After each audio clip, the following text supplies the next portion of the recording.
Sometimes, without really noticing it, we stop and we start thinking about things that do not have clear answers.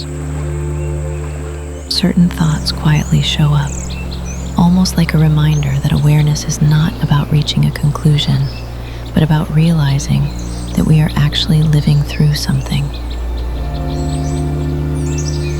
Maybe it is not about finding meaning at all. Maybe meaning slowly appears while we are in the experience. Light moves gently through the air, as if to say that the world does not need to be understood to exist. Yet it somehow helps us sense where we stand. And within this quiet, one slowly begins to feel that certain things are starting to move forward.